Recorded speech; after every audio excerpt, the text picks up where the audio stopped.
Wolter, als eerste in Nederland heb jij een Rembrandt gekregen. Ja, leuk hè?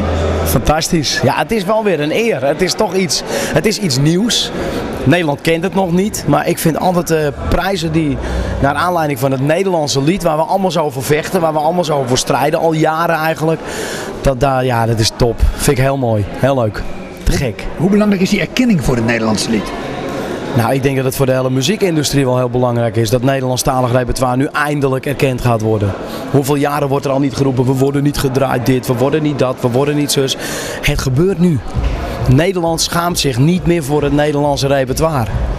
We zijn echt... ik heb het er net toevallig met iemand van het ANP over. Je hebt één Europa. Dan wil je juist in Nederland laten zien, jongens, we zijn Nederlander. We willen het Nederlandse repertoire horen en zien. En dat is prachtig. Nou is het één grote sneltrein, Wolter Kroes. Heb je ook af en toe het gevoel om met je nieuwe albumtitel te spreken, Laat me zweven? Nou, ik zweef al een tijdje hoor.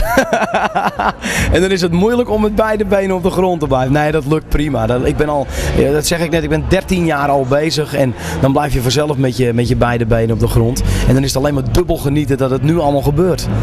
En dan het huwelijk, wanneer is het zover? Volgend jaar zomer. De datum is nog niet bekend, maar volgend jaar zomer. En ze is er ook, hè, dus dat is wel heel leuk. Ja.